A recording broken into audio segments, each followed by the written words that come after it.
भुसावळ शहरात रात्री 10 नंतर डीजेच्या दणदणाट होणार बंद, अन्यथा गुन्हा दाखल.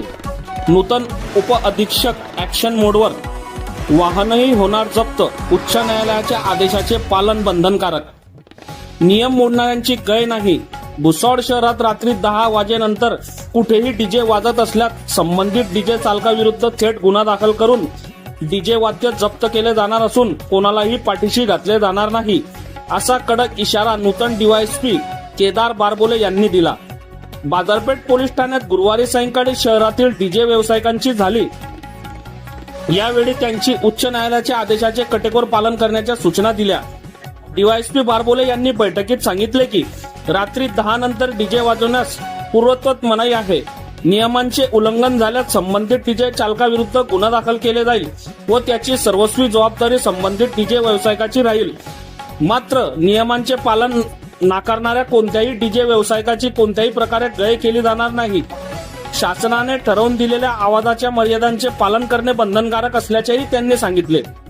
नियमानुसार रात्री आवाजाची कमाल मर्यादा 45 डेसिबल इतकी आहे.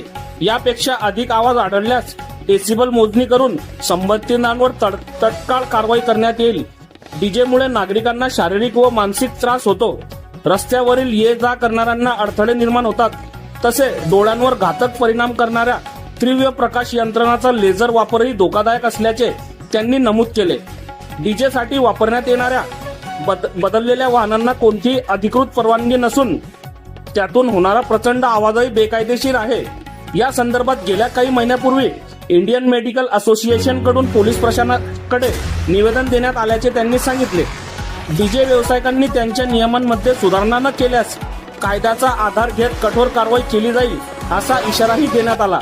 यावेळी बाजारपेठ पोलीस ठाण्याचे पोलीस निरीक्षक राहुल वाघ यांनीही डीजे व्यावसायिकांना नियमांचे पालन करण्याच्या सूचना दिल्या. बैठकीत आलेल्या डीजे व्यावसायिकांचे नाव, गाव, त्यांच्या डीजे व्यवसायाचे नाव, त्यांच्या राहण्याचा पत्ता, त्यांचे मोबाईल नंबर, त्यांच्या वाहनाचा प्रकार याची सविस्तर माहिती पोलीस प्रशासनाने यावेळी संकलित केली आहे. भविष्यात काही झाल्यास याच माहितीच्या आधारावर संबंधितांवर कारवाई केली जाईल, असे यावेळी सांगण्यात आले आहे.